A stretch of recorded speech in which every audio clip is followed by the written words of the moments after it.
정말 불편한 지체가 있다면 그분을 놓고 항상 중보의 기도를 해보십시오. 그를 위해서 정말 중보의 기도를 해보면 이 불규칙한 심장 박동도 점점 정상이 되고, 그리고 3초 눈 마주치기도 어려웠는데 편안해집니다. 그리고 예전에는 억지로 웃어서 이 끝에 경련이 일어났는데 경련도 없어져요. 내가 그분을 위해서 어저께 정말 기도를 많이 했거든요. 그 사람은 안 변합니다. 나의 마음이 변한 거예요. 너무나 많은 사람들이 잠깐 교회의 신앙을 고백하고 머물다가 바람처럼 사라지곤 했습니다. 씨 뿌리는 비유처럼 말씀이 전파되었을 때 잠깐 믿다가 그 말씀으로 인해 어려움이 생기면 곧 배반하는 자가 있다라는 말씀처럼 잠깐 신앙을 고백하다가 이런저런 핑계를 대면서 교회를 이 바람처럼 떠나버리는 사람이 있습니다.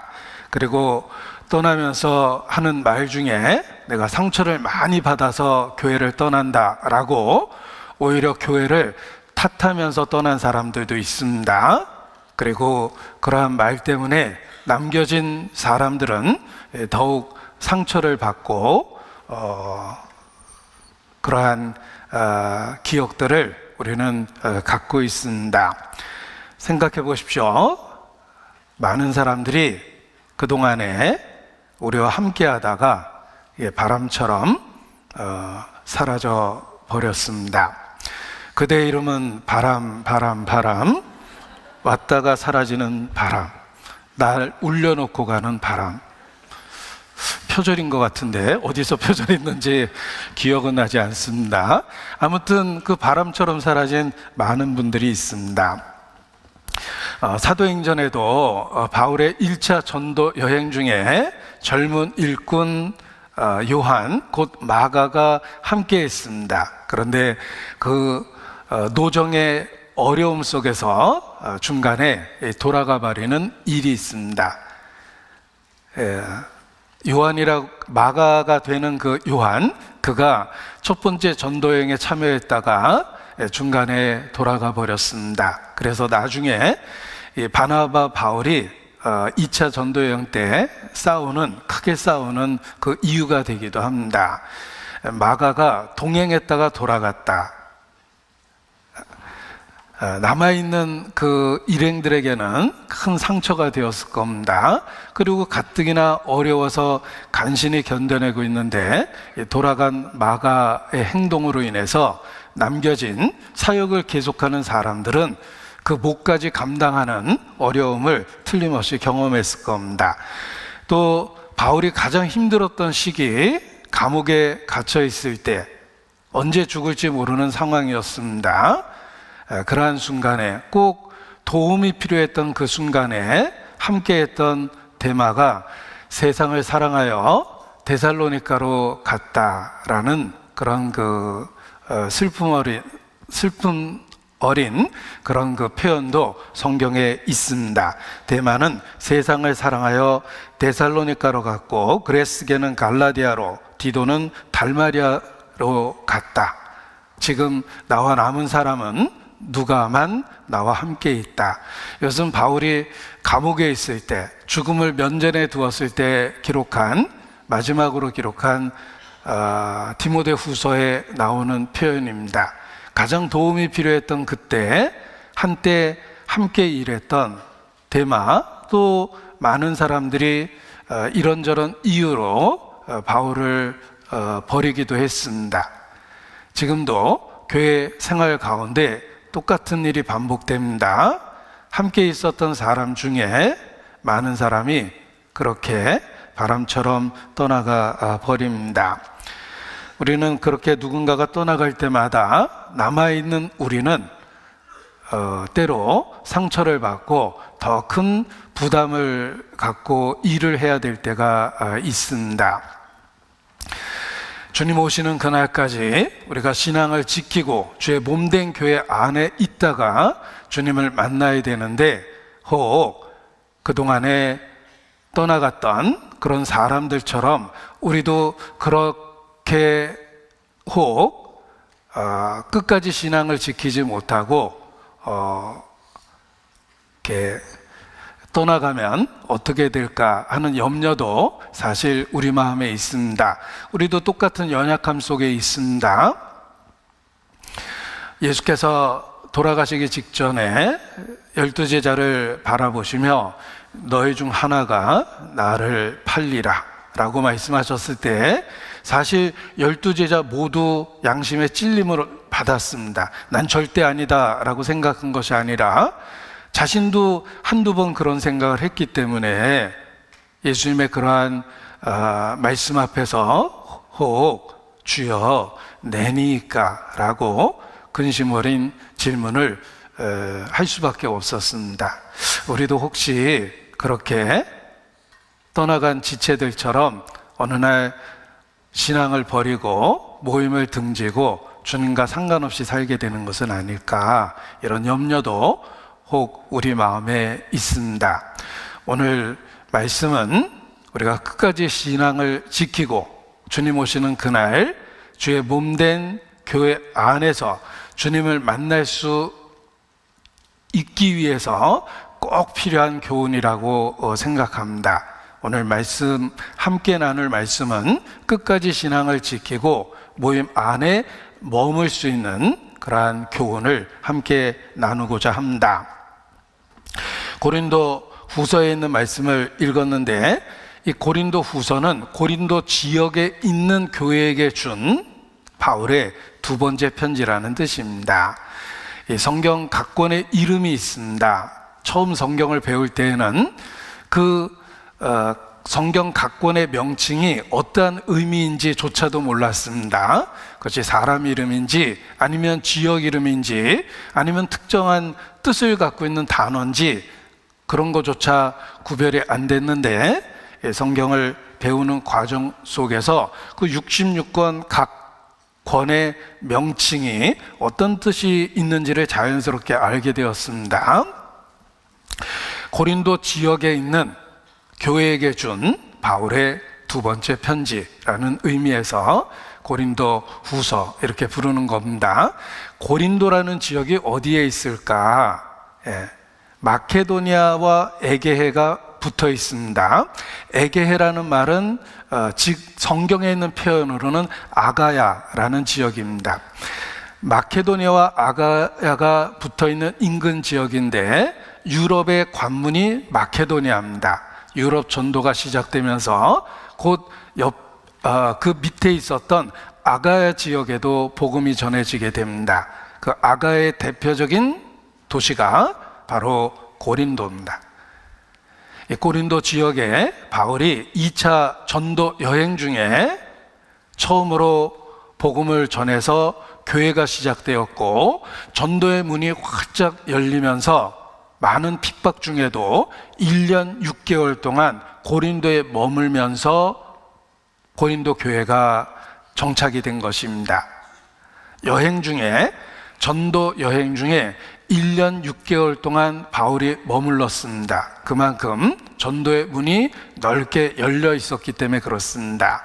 핍박 가운데 복음을 전했기 때문에 바울은 때로 낙심했습니다. 그때 주님께서 친히 나타나셔서 이 곳에, 이 성 안에 내 백성이 많다라고 일깨워 주시고 계속해서 전도할 수 있도록 격려하고 힘을 주셨습니다. 그래서 바울이 1년 6개월 동안 머물며 고린도 교회가 개척이 된 것입니다.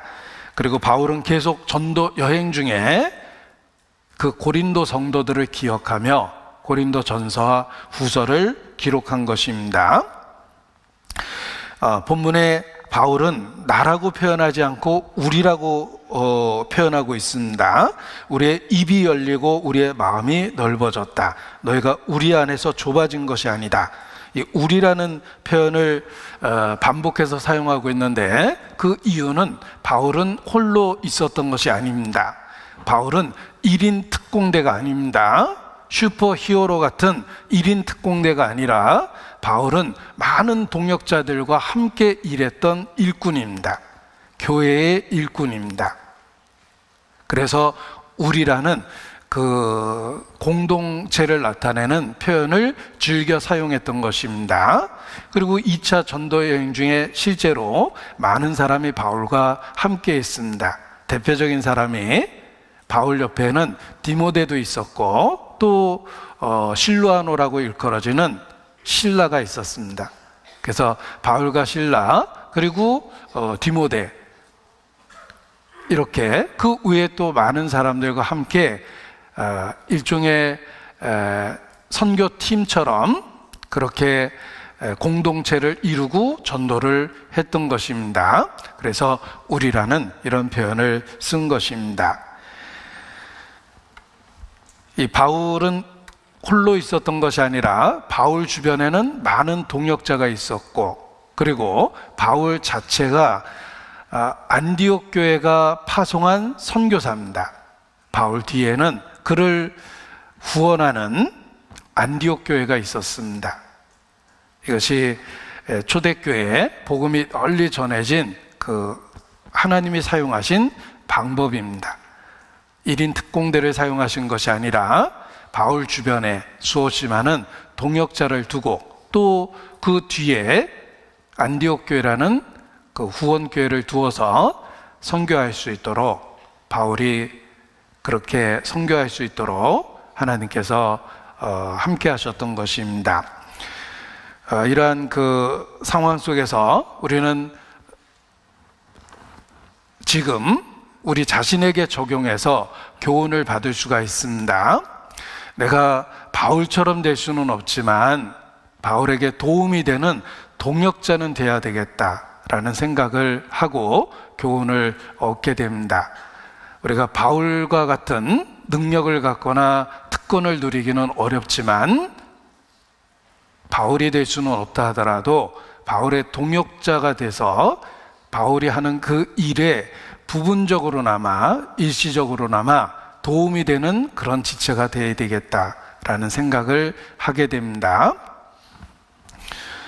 이 바울의 동역자라는 표현을 몇 구절 찾아봤습니다. 성경에 수없이 반복된 구절인데 빌레몬서에서 몇 구절 찾아보면 빌레몬서 1장 1절과 24절에 빌레몬을 일컬어 동역자인 빌레몬 이렇게 표현했고 그뿐만 아니라 또한 나의 동역자 마가, 아리스다고, 데마, 누가가 문안하느니라 이런 표현을 반복해서 사용합니다.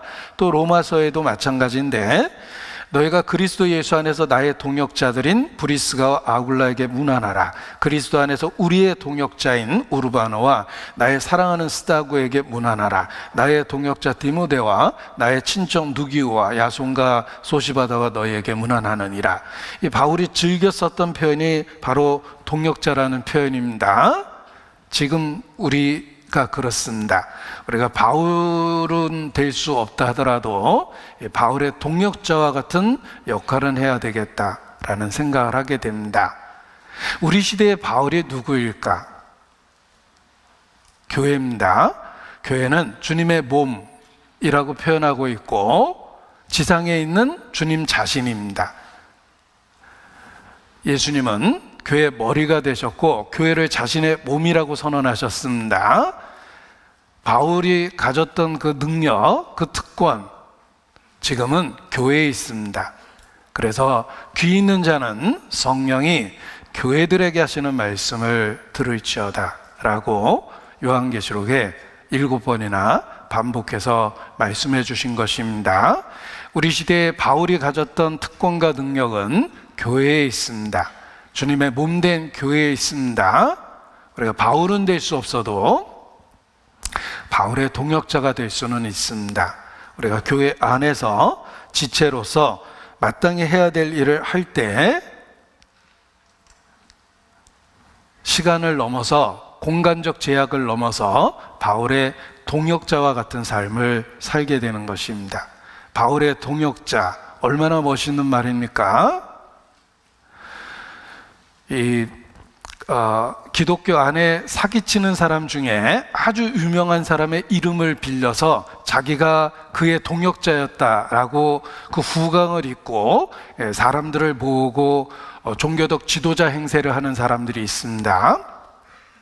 그렇게 사칭하는 것이 아니라, 말로써 사칭하는 것이 아니라 우리가 희생과 수고와 번거로움을 감수하는 그 일을 통해서 바울의 동역자가 될 수 있습니다.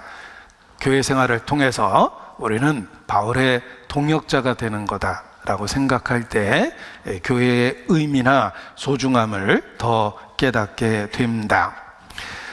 시간과 공간을 넘어서 바울이 우리라고 표현했을 때 나도 그 가운데 있다라는 생각을 할 수 있는 방법이 이 교회의 동역자로, 지체로서 해야 될 일을 하고 사는 것입니다.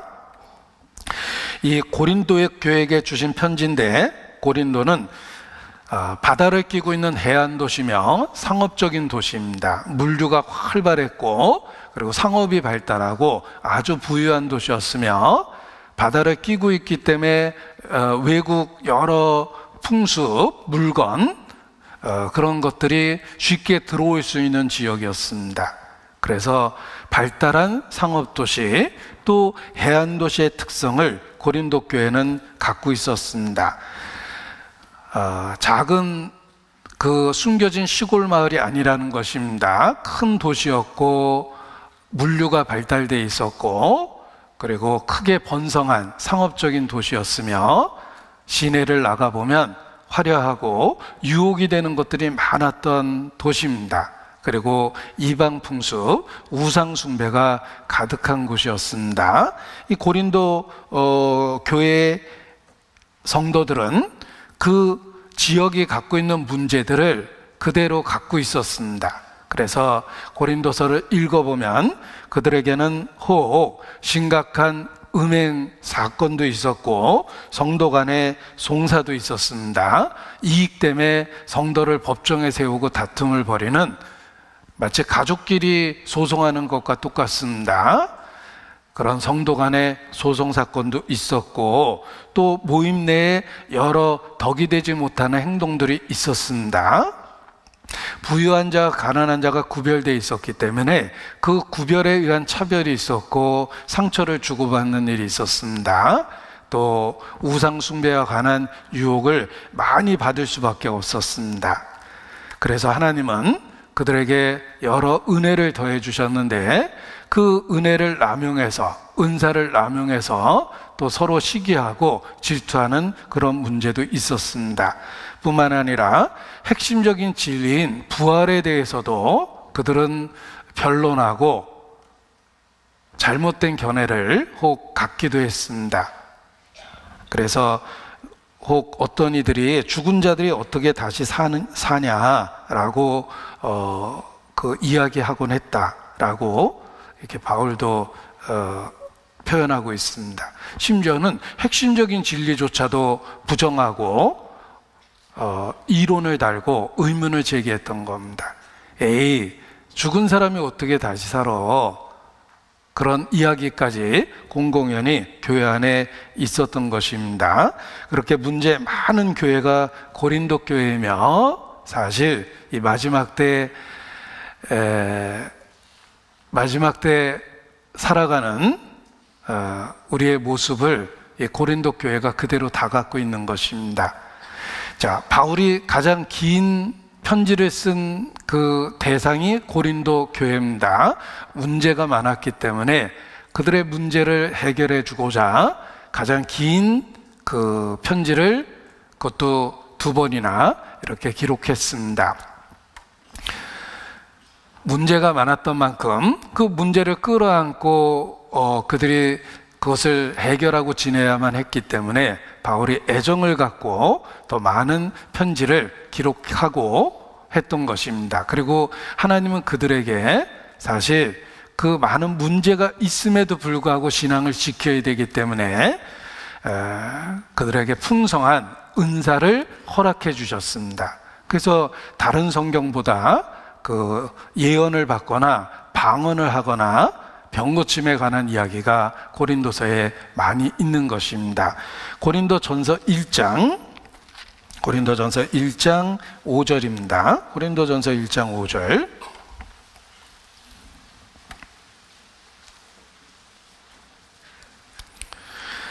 이는 너희가 그의 안에서 모든 일, 곧 모든 구변과 모든 지식의 풍족함으로 그리스도의 증거가 너희 중에 경고케 되어 너희가 모든 은사의 부족함이 없이 우리 주 예수 그리스도의 나타나심을 기다림이라.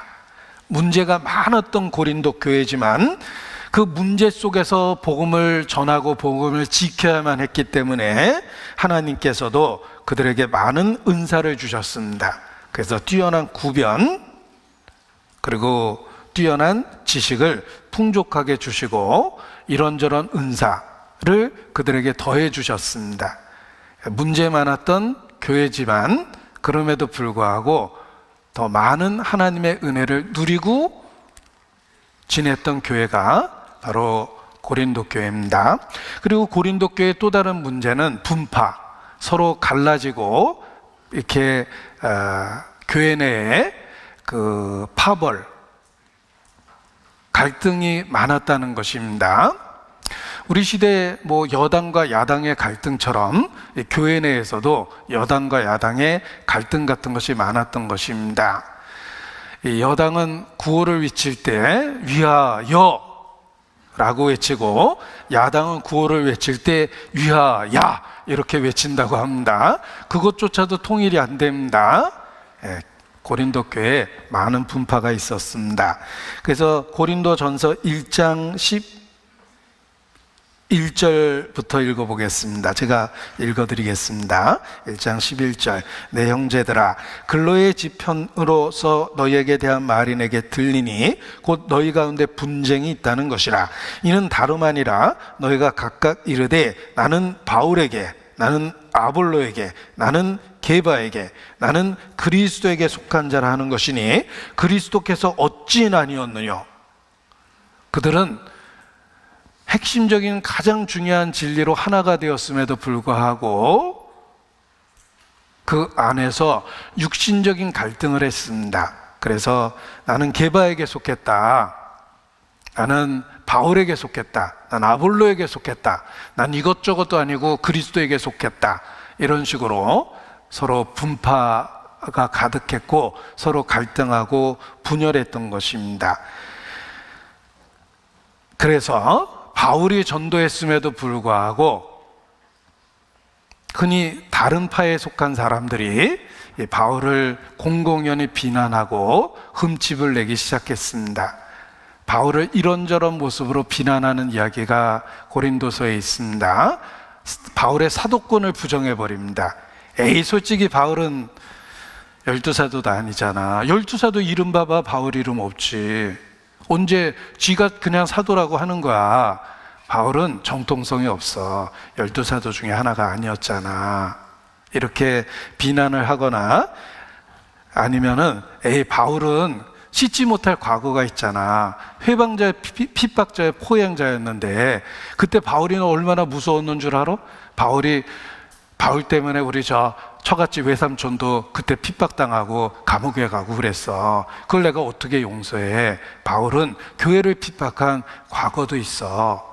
뭐 이런 이야기도 바울을 흠집내기 아주 좋은 그런 이야기거리였을 겁니다. 심지어는 바울의 장점도 단점이 돼버립니다. 바울이 뭐 가말리엘 문화에서 율법에 열심히 있는 자였다며 뭐 가말리엘 문화면 다야? 공부 잘한다고 뭐 그게 전부야? 이런 식으로 바울의 장점조차도 비난거리가 됐습니다. 그리고 편지를 읽으면 힘 있는 건 맞아. 글 잘 쓰잖아. 근데 뭐 만나보니까 편지하고 다르대. 말에 힘이 없더라고. 이것도 바울을 비난한 논조 중에 하나입니다. 바울을 비난하다가 거기에 초점을 맞추다 보니까 나중에는 바울의 장점조차도 다 바울을 비난하는 그 근거가 돼버립니다. 예를 들면 바울은 그 당시에 그 순회 전도자들은 생활비 지원을 충분히 받았습니다. 그런데 바울은 장막 깁는 일을 해서 자비로 일을 해가면서 전도하는 경비를 충당했습니다. 그런데 그것이 틀림없이 훌륭한 것이고 장점임에도 불구하고 바울을 비난할 때는 비난거리가 돼버립니다. 바울은 자비량하고 장막 깁는 일을 통해서 일을 하면서 전도를 했습니다. 다른 순회 전도인과 같이 돈을 받지 않았습니다. 그런데 그런 모습조차도 바울을 비난하는 데 썼습니다. 바울이 왜 돈 안 받는 줄 알아? 자격이 없어서 그래. 지도 자격이 없으니까 돈 안 받는 거야. 뭐 그런 식으로 바울을 비난하기도 합니다. 이 고린도 전서 후서를 읽어보면 바울을 비난하는 이야기, 어떤 이야기로 비난했는지가 이렇게 부분 언급이 되어 있습니다. 그리고 바울은 냉정하잖아. 우리에 대한 사랑이 없어. 바울이 오죽했으면 내가 너희를 사랑하는 것을 하나님이 아시느니라. 하나님을 증인으로 불러서 사랑을 고백하기도 합니다. 바울이 얼마나 억울한 그런 비난을 많이 받았는지 고린도 전후서를 읽다 보면 느낄 수가 있습니다.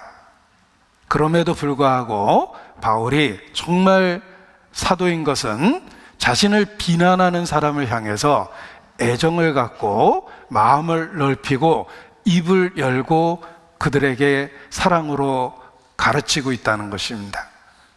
그래서 바울이 고린도후서 6장 본문에 있었던 표현입니다.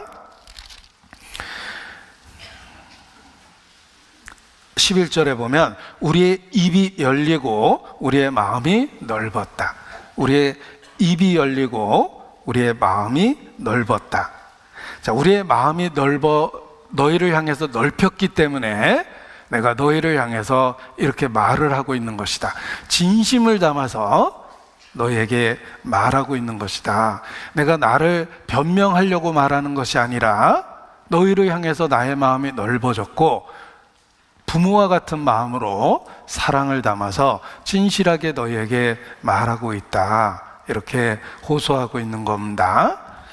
우리의 입이 열리고 우리의 마음이 넓었다. 이렇게 호소하고 있습니다. 우리가 마음을 넓혔고 너희에게 진심을 담아서 이야기하고 있다. 이런 것입니다. 사실 우리는 상처받았을 때 반대의 경우가 되어버립니다. 상처를 받으면 마음이 확 닫혀버리고 좁아집니다.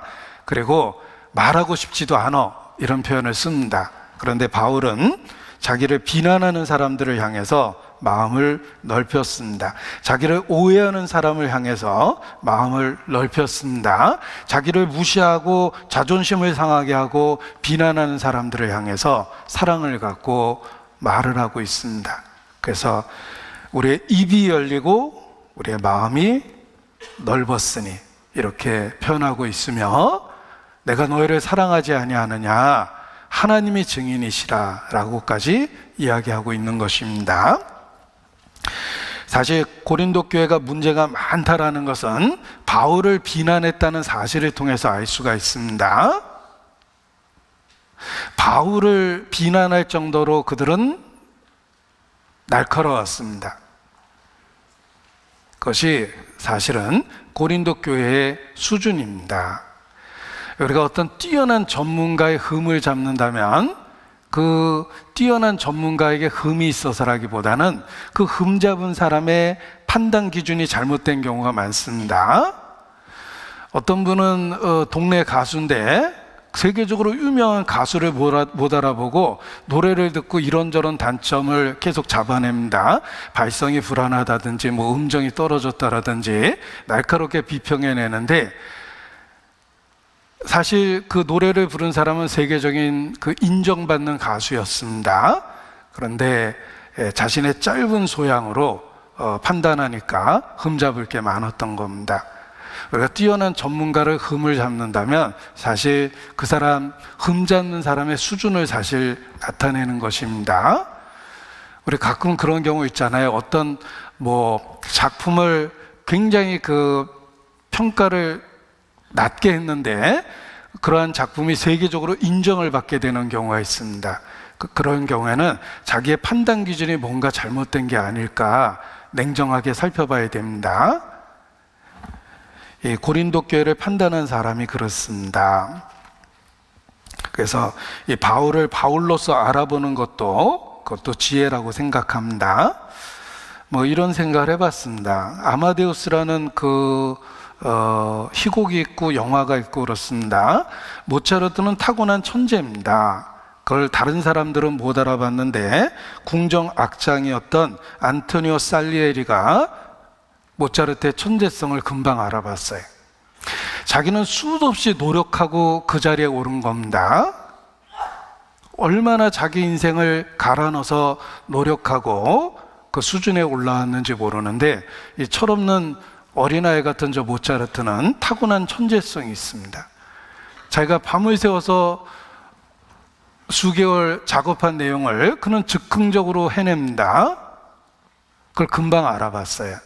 그래서 뭐 영화 내용 중에 보면 아마데우스라는 오래된 영화가 있었는데 이 궁정 악장이 모차르트를 알아보고 그 천재성을 시기하고 어쩔 줄 모르는 그런 내용들이 가득합니다.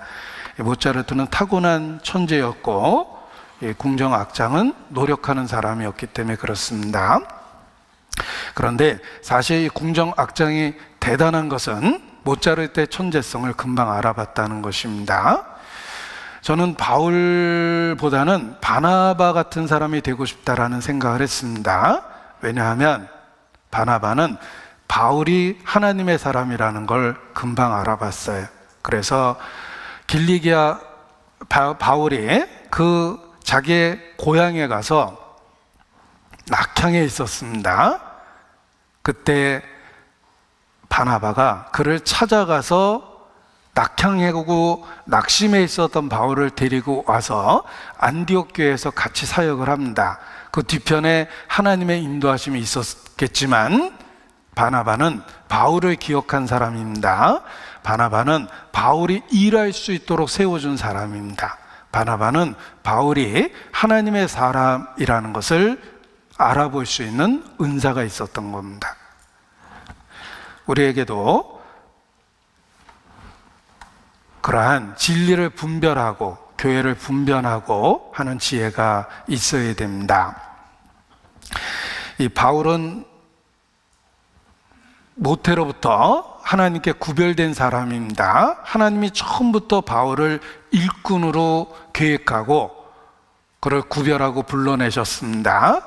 그의 과거에도 불문하고 하나님은 바울을 그렇게 교회 역사 속에 귀하게 쓰셨습니다.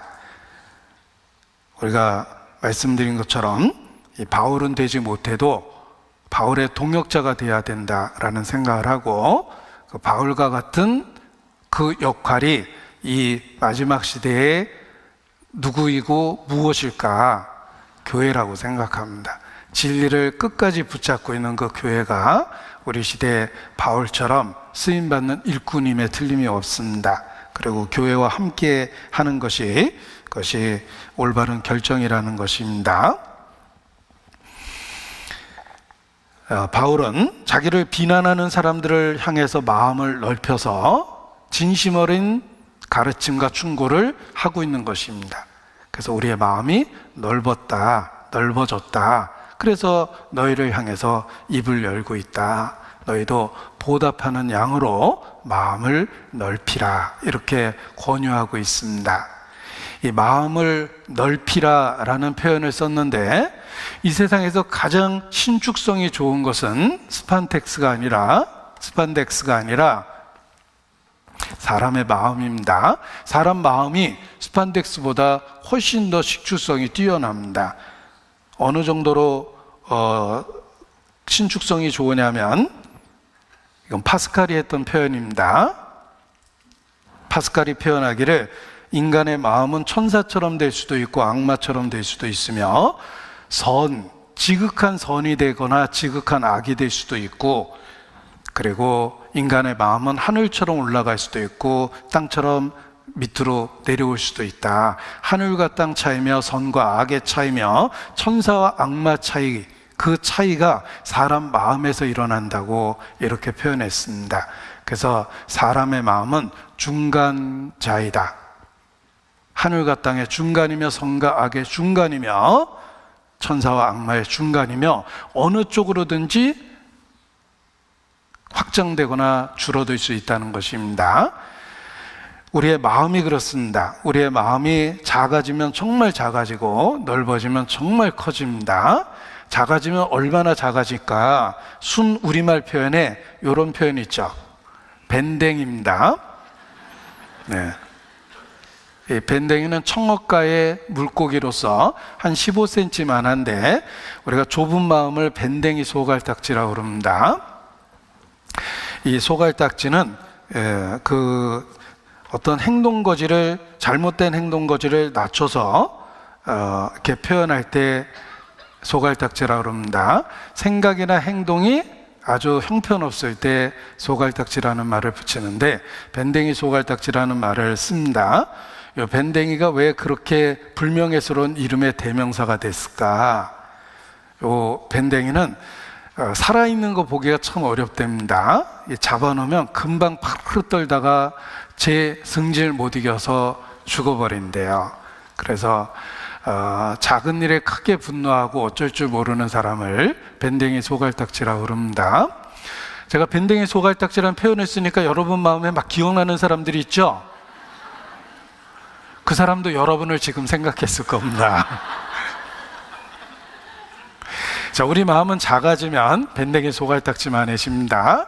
그리고 넓히면은 정말 한없이 넓혀지고 주님만큼 넓어질 수 있습니다. 너희 안에 이 마음을 품으라. 그 그리스도 예수의 마음이라. 예.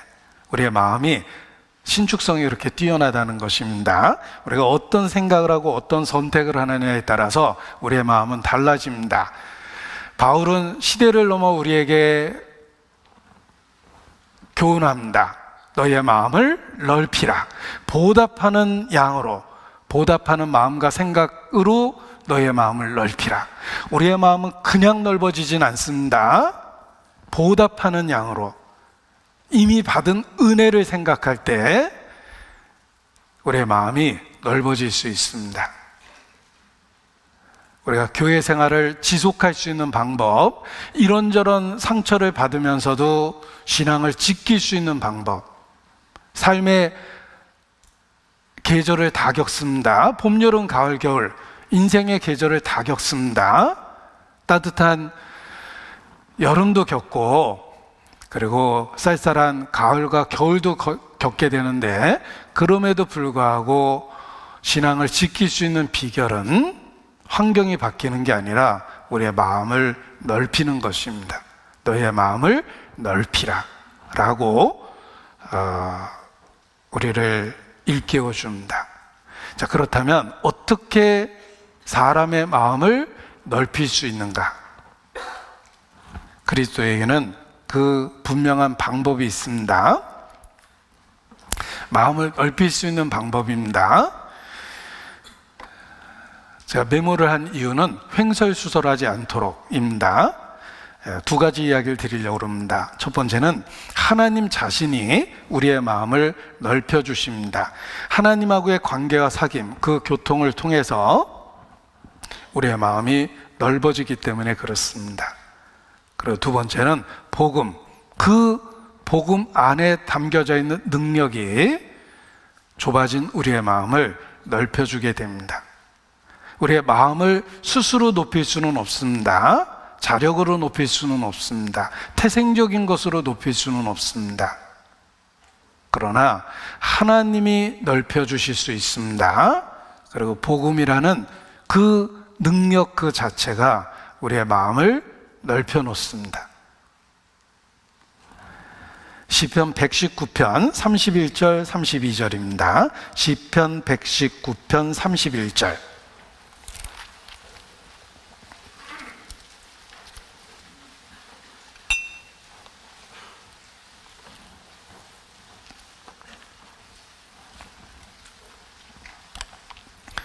시편 119편 32절 32절을 보겠습니다. 함께 읽습니다. 주께서 내 마음을 넓히시오면 내가 주의 계명의 길로 달려가리이다.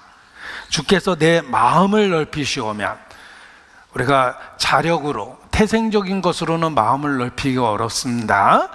아까 밴댕이가 살아있는 거 보기 어렵다고 그랬는데 그 내장이 다른 물고기에 비해서 비교적으로 엄청 작답니다.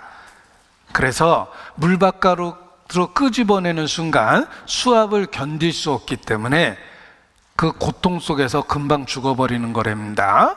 그래서 사람들이 그 모습을 보고 밴댕이 소갈딱지라는 그 표현을 쓰게 됐다라고 이야기하는데, 밴댕이는 태생적으로 성격이 잘못된 게 아니라 내장이 적어서 그렇다라는 거예요. 밴댕이에게 얽힌 오해를 풀어드리고 싶습니다. 태생적으로 내장이 작아서 다른 물고기에 비해서 상대적으로 엄청나게 적답니다.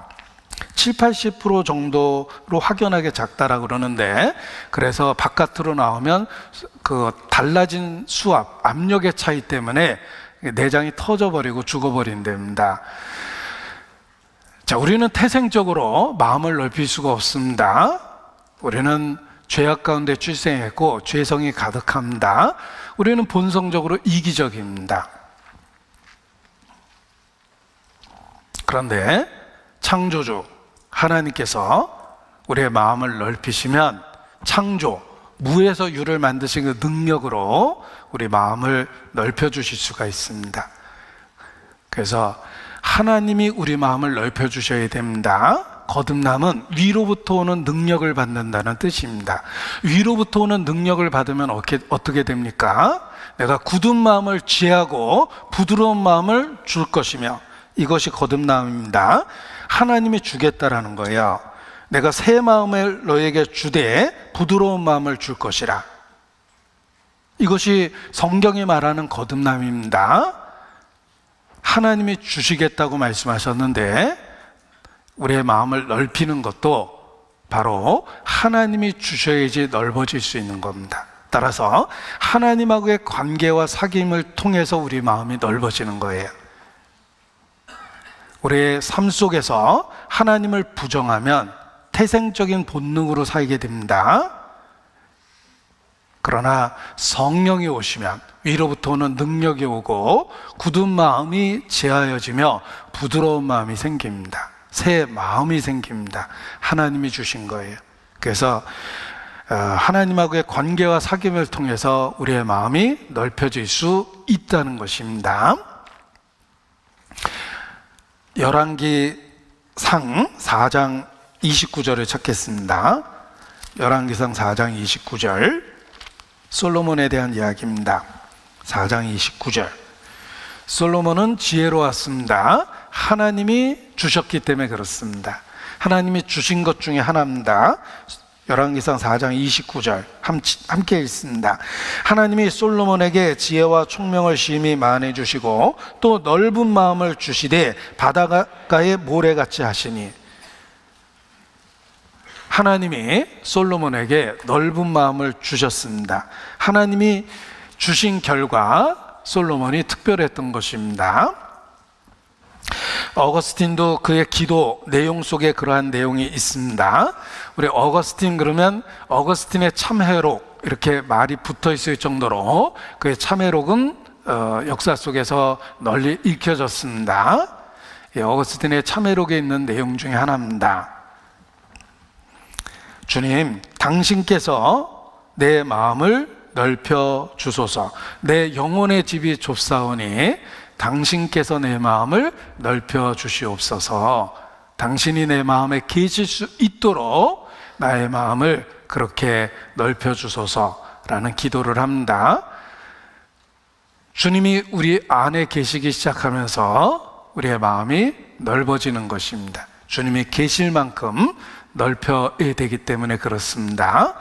우리가 혼자 살다가 부모님을 모시고 살게 되었다 그러면 일단 살림부터 늘려야 됩니다. 단칸방을 그래도 방 2개 있는 것으로 거실 있는 방으로 이렇게 옮겨보려고 노력을 합니다.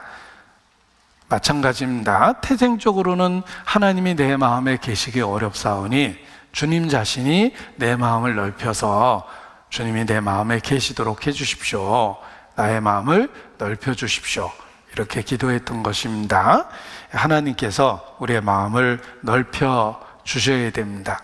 그래서 하나님하고의 관계와 사귐, 하나님과의 친밀한 교통을 통해서 우리의 마음이 점점 넓어지게 된다. 이렇게 말할 수 있는 것입니다.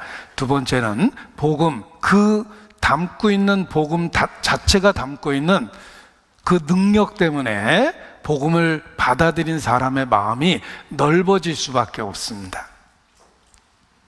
복음이 담고 있는 그 능력 때문에 복음을 믿는 사람의 마음이 넓어질 수밖에 없습니다.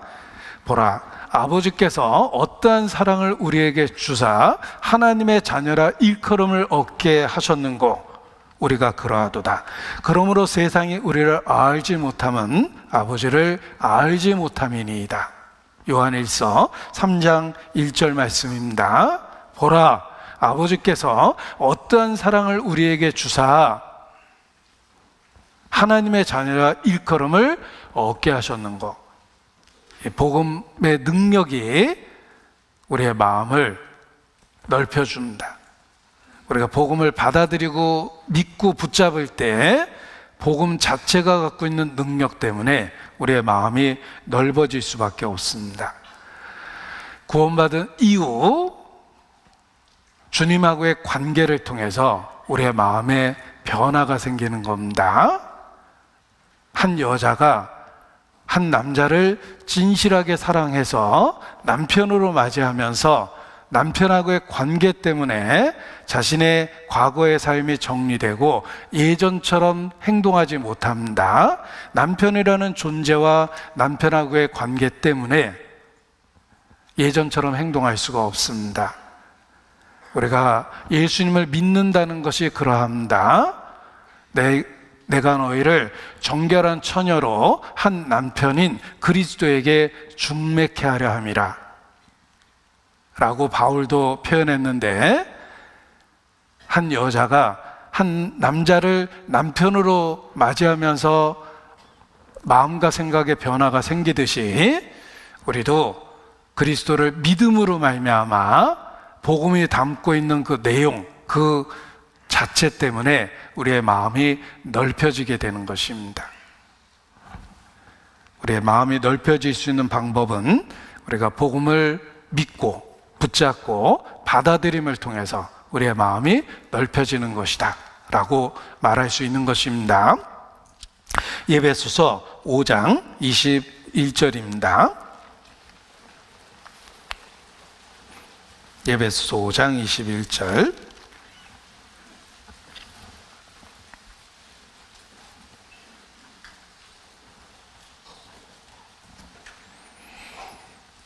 함께 읽습니다. 그리스도를 경외함으로 피차 복종하라. 그리스도를 경외함으로 피차 복종하라. 피차 복종하라. 이것은 본능적으로 불가능합니다. 누구한테 밟히고 싶은 마음은 없잖아요.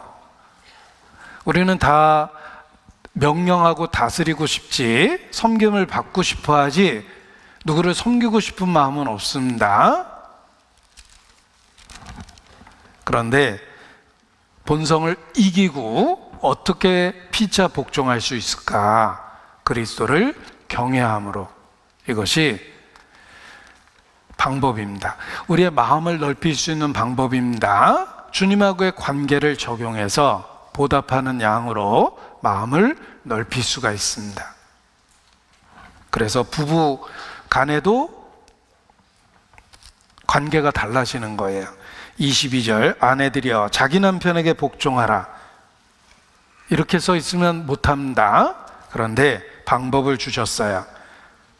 그리스도를 경외함으로 피차 복종하라고 그랬는데 부부도 마찬가지입니다. 22절, 아내들이여 자기 남편에게 복종하기를 주께 하듯 하라. 주님하고의 관계를 일깨우면서 남편을 대해봐라. 이런 뜻입니다. 우리의 마음을 넓힐 수 있습니다.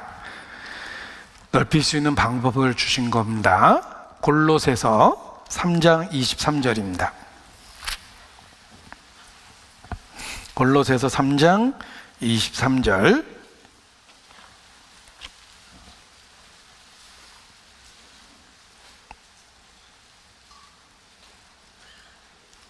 (23절) (24절) 같이 있습니다. 무슨 일을 하든지 마음을 다하여 주께 하듯 하고 사람에게 하듯 하지 말라. 이는 유업의 상을 주께 받을 줄 알미니 너희는 주 그리스도를 섬기느니라. 너희는 주 그리스도를 섬기느니라. 그리스도인입니다. 무엇을 하든지 누구에게든지 우리는 주님하고의 관계를 갖고 계산하는 것입니다. 너희는 주 그리스도를 섬기느니라. 그래서 그 일을 할 수가 있는 것입니다. 교회 내 봉사, 수고, 직분, 그 모든 번거로움도 주님하고의 관계를 통해서 받아들이는 것입니다. 주님께 하는 것이고 주님의 명령이라고 생각하기 때문에 거절하는 게 쉬운 게 아니라는 겁니다. 저 개인이 그렇습니다. 제가 전도인으로 최초 권유받았을 때 제 의지나 생각이나 이거하고는 전혀 맞지 않는 것입니다. 그런데 교회 안에 계시는 주님의 명령이라고 생각했기 때문에 기꺼이 일단 대답하고 보는 겁니다. 예, 알겠습니다죠. 그리고 고민은 되지만 그리스도 안에서 예 하고 대답할 수밖에 없었던 것입니다. 그래서 교회 안에서의 생활이 가능하고 모든 인간관계가 가능한 겁니다. 주께 하듯 하고 우리는 주 그리스도를 섬기기 때문에 순종하고 복종하고 손해봐도 그 일을 하고 번거로움도 감수하게 되는 것입니다. 우리의 마음을 넓힐 수 있는 방법은 그 모든 관계 속에서, 모든 일 속에서 주님과의 관계를 생각하는 것입니다. 그러면서 그 일을 감당할 수 있는 마음이 생기고 마음이 넓혀지는 것입니다. 우리의 마음을 넓힐 수 있는 방법은 하나님하고의 관계, 복음이 담고 있는 그 능력, 그것으로 우리의 마음을 넓히는 것입니다. 마음이 넓어진다는 말은 사랑을 더하는 것입니다. 마음을 넓히고 사랑을 더하면 동일한 사람에 대한 해석이 달라집니다. 동일한 상황에 대한 해석이 달라집니다. 사람이 달라지는 게 아니고 상황이 달라지는 게 아니고 내가 해석하는 방법이 바뀝니다. 그래서 마음이 넓어지는 거예요. 제가 주님 없이 살았던 날들 속에서는 부모에 대한 원망, 비난, 그 모든 것이 입에 가득했습니다.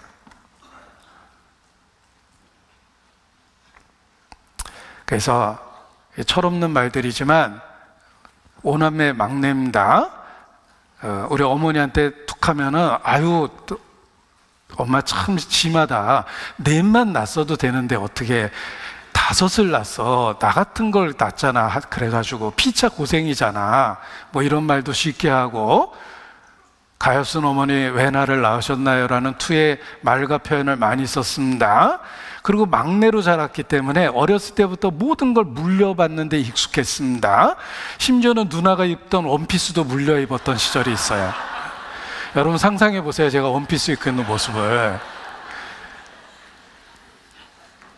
딸 많은 집안에서 옷이라고 여자 옷밖에 없으니까 어린 시절에 누나가 입던 옷까지 입혀놓고 또 형이 바로 위에 있었으니까 형 옷 물려받느라고 제가 제대로 된 새 옷 입은 기억이 없습니다.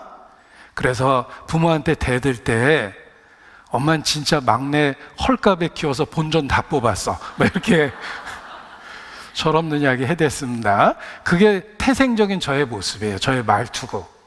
상대방에 대한 배려가 없습니다. 상대방이 상처받든 말든 그냥 내가 생각나는 대로 그냥 말하는 것입니다.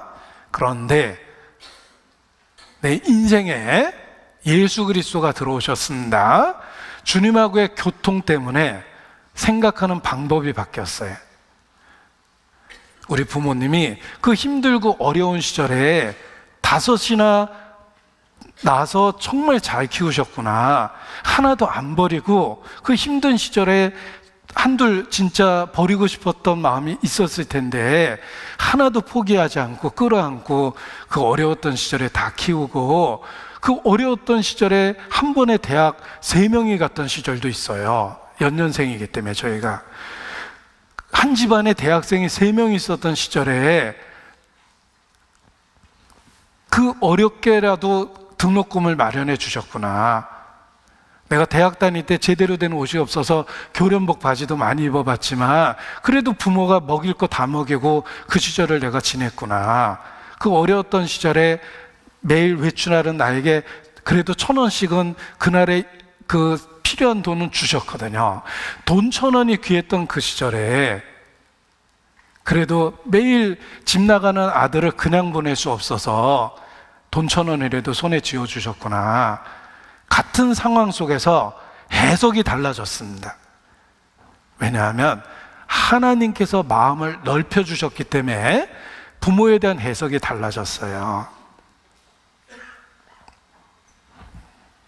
그래서 결론적으로는 낳아준 것만으로도 너무 감사하다. 부모의 존재 자체만으로도 난 고아가 아니에요.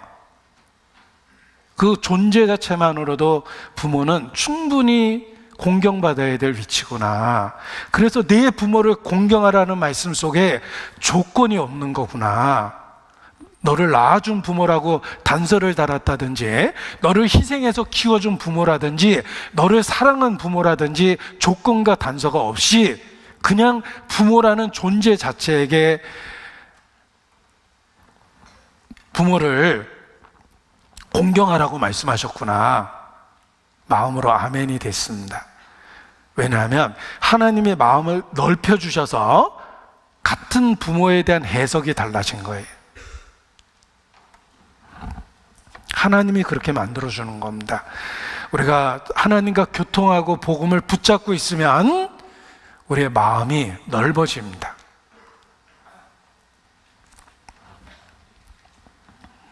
마음이 넓어지기 때문에 해석이 달라지는 거예요. 예를 들면 말씀할 때 조는 분 있지만 저는 분노하지 않습니다. 제가 이렇게 열심히 이야기하고 있지만 조는 분 봐도 분노하지는 않아요. 안 나오신 분보단 진짜 괜찮습니다. 지금 집에서 누워있는 분보다는 그래도 여기 와서 좋으니까 얼마나 감사합니까? 적어도 교회 올 마음은 있었던 거거든요. 그리고 그렇게 졸 만큼 피곤한데도 어떻게 해서든 집중하려고 안 조는 척하는 것도 얼마나 대견합니까? 해석이 달라졌어요. 이게 조모임 가서 아이들이 떠들고 막 이렇게 앞에 와서 해짓고 그러고 그러면 짜증나죠? 그럼에도 불구하고 해석이 달라졌습니다. 애가 있는데 그렇게 번거로움에도 불구하고 조모임을 나왔구나. 아이 핑계 댈 수도 있었을 텐데 저렇게 번잡한 아이를 데리고도 모임에 나왔구나. 해석이 달라집니다. 왜냐하면 마음이 넓어졌기 때문에 똑같은 상황 속에서 해석이 달라지는 겁니다. 그리고 어떤 목회자의 간증을 들은 적이 있습니다. 두 부부가 상담하러 왔는데 남편은 끊임없이 졸더래요. 집중을 못하고 수시로 들락거리고, 아내는 눈을 동그랗게 뜨고 집중해서 듣고 반응하고 막 그러더랍니다. 그래서 남편에 대한 분노가 생기고 아내가 너무 하나님 앞에 귀했답니다. 이렇게 말씀을 간절하게 찾는 분이 있구나 그래가지고 열정을 다해서 그 아내에게 이야기를 하고 남편에 대해서 이렇게 약간의 그 분노를 갖게 되었습니다. 그런데 말씀 다 듣고 나중에 상황을 알게 되었습니다. 남편은 그렇게 먼저 구원받은 그리스도인이며 아내에게 전도하려고 그러는데 아내가 비웃고 관심조차도 없었답니다. 그러던 어느 날 남편이 시한부 생명이 됐어요. 죽어가고 있었습니다. 30분 이상 앉아있기도 어려운 몸 상태를 갖고 거기 앉아 있었던 거예요.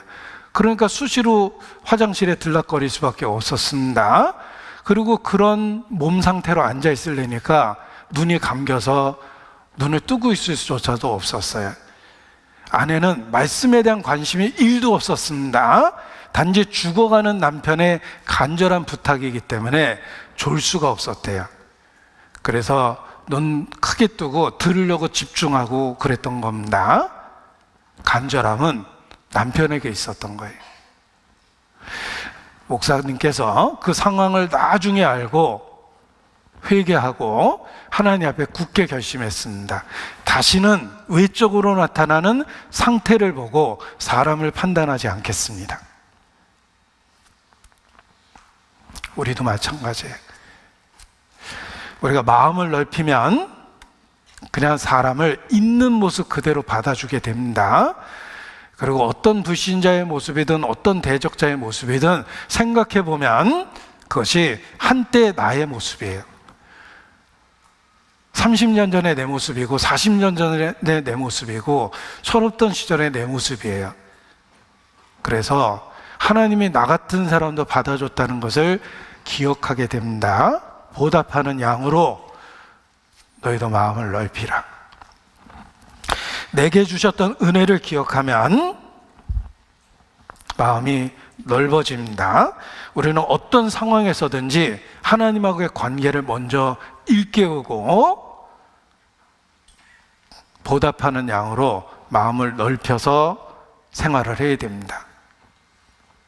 하나님의 마음을 넓혀주시면 사랑하는 가족만 내 기도 제목에 들어오는 것이 아니라 형제, 자매가 내 기도 제목 속에 들어오고 나와 아무 상관없는 이웃이 기도 제목 속에 들어오며 심지어는 상종하고 싶지도 않은 원수조차도 나의 기도 중보의 기도 제목 속에 들어옵니다. 하나님이 마음을 넓혀주셔서 그런 겁니다. 너희도 보답하는 양으로 마음을 넓히라 라고 말씀하십니다. 우리는 1만 달란트 탕감받은 자입니다. 우리에게 100데나리온 빚진 자들이 있어요. 1데나리온은 하루 품삯입니다. 100데나리온은 3개월치 월급과 비슷합니다. 작은 돈이 아니에요. 100데나리온 빚진 거 부드러운 마음으로 받아주기 어렵습니다. 그러나 계산을 그 사람하고 하지 말고 1만 탈란트 탕감해준 주인하고 먼저 하자는 겁니다. 달란트는 한 달란트는 6,000데나리온입니다. 그게 1만 달란트면 조 단위의 돈이에요. 가끔 뉴스를 보면 유명한 세계적인 재벌이 주가가 상승하는 바람에 뭐 몇 조의 수익이 재산이 늘었다 그런 이야기 듣게 됩니다. 하루에 몇 조의 재산이 늘었다는 이야기 들어보셨죠? 1만 달란트가 몇십 조에 해당하는 돈입니다. 우리가 먼저 주님과 계산하면 우리의 마음이 한없이 넓어집니다. 그래서 이웃, 아무 계산 없는 이웃조차도 기도 제목에 들어오고 심지어는 원수조차도 우리의 기도 제목 안에 들어올 수 있는 것입니다. 너희는 보답하는 양으로 마음을 넓히라. 고린도후서 2장입니다. 고린도후서 2장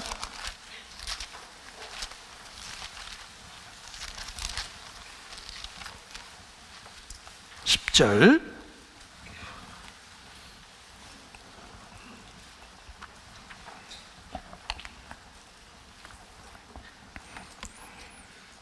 10절 11절 함께 읽습니다. 너희가 무슨 일이든지 네게 용서하면 나도 그리하고 내가 만일 용서한 일이 있으면 용서한 그것은 너희를 위하여 그리스도 앞에서 한 것이니 이는 우리로 사단에게 속지 않게 하려 함이라.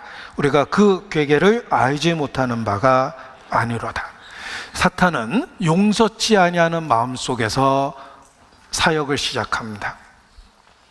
그 사단의 오래된 괴계에 속지 않기 위해서 용서의 마음을 가지라.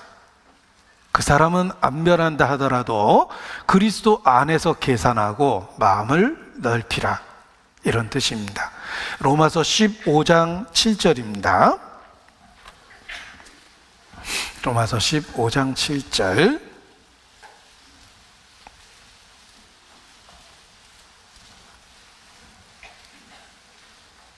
함께 읽습니다. 이러므로 그리스도께서 우리를 받아 하나님께 영광을 돌리신 것 같이 너희도 서로 받으라. 들이받으라가 아닙니다. 너희도 서로 받으라. 마음을 넓히고 받아들이라, 이런 뜻인데, 그 마음을 넓힐 때 그리스도 앞에서 해야 돼요. 내가 너희를 불쌍히 여긴 것 같이 너희도 그렇게 하는 것이 마땅치 아니하냐라는 것입니다. 주님과 계산하면 우리의 마음이 한없이 넓어집니다. 그래서 서로 받아들일 수 있는 것입니다. 12제자는 정말 다양합니다. 나이도 다양하죠. 성격도 다양합니다. 정치적 성향도 다양합니다.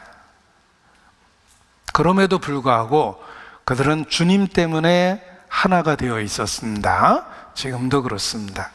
교회는 다양성을 갖고 있습니다. 우리가 딱 통일되어 있다면, 우리를 통일되게 하는 것은 예수 그리스도 하나입니다. 그리스도가 우리를 하나가 되게 하신 거예요.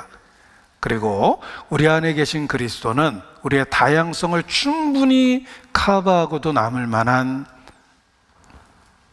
분이십니다.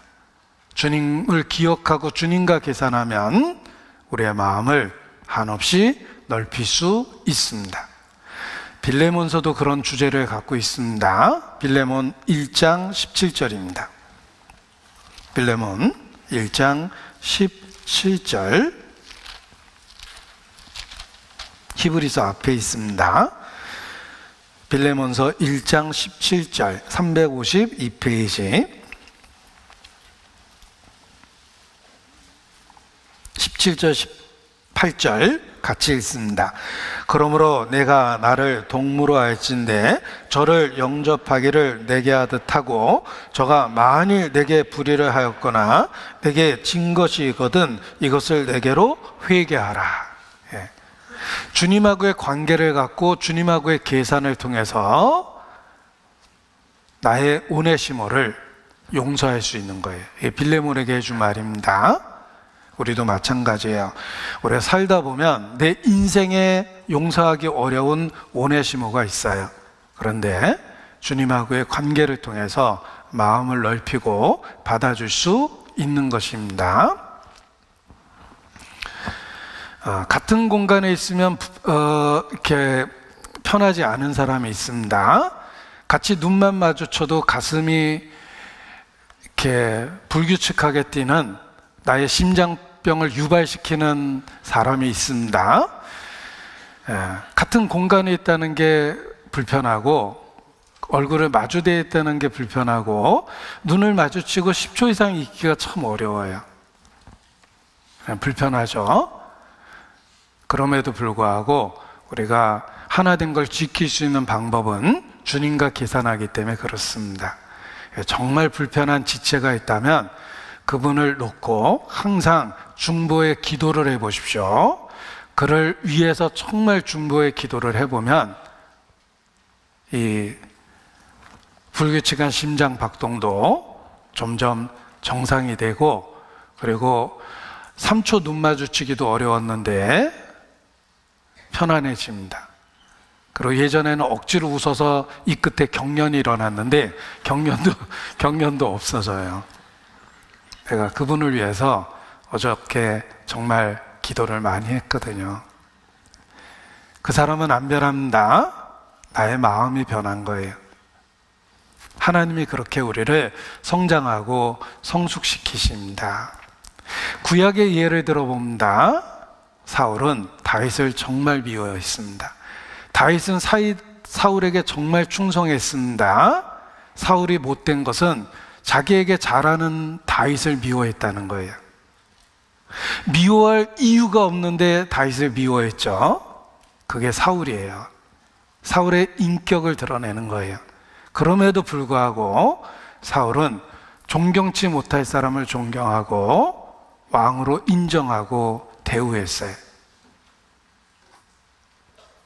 그래서 하나님이 사울을 버리고 다윗을 쓰신 겁니다.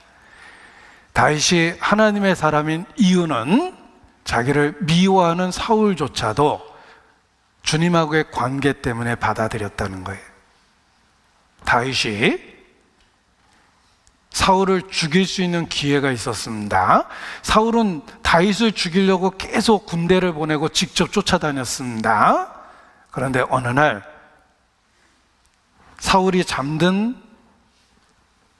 그 동굴에 단 둘이 있었어요. 드디어 사울을 죽일 수 있는 기회가 있었는데 자기가 죽일 수 있지만 죽이지 않았다는 표를 하기 위해서 잠든 사울의 옷을 칼로 살짝 잘랐습니다.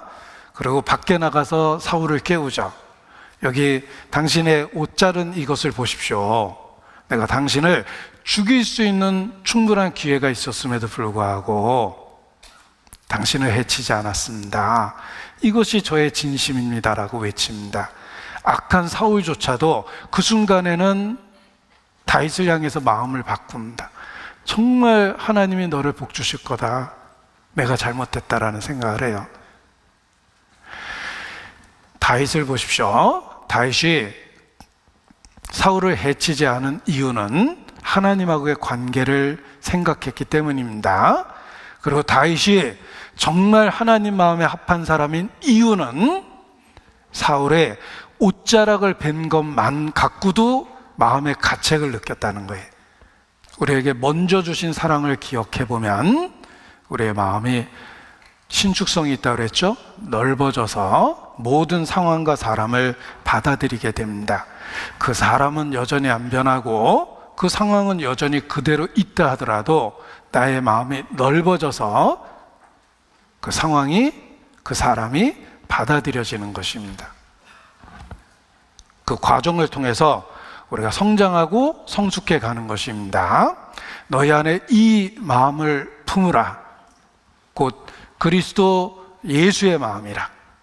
매일의 삶에서 예수님의 마음을 품을 때 우리 상황과 사건을 충분히 받아들일 수 있을 만큼 우리의 마음이 넓어지는 것입니다. 너희 안에 이 마음을 품으라. 곧 그리스도 예수의 마음이라. 이것이 그리스도인입니다.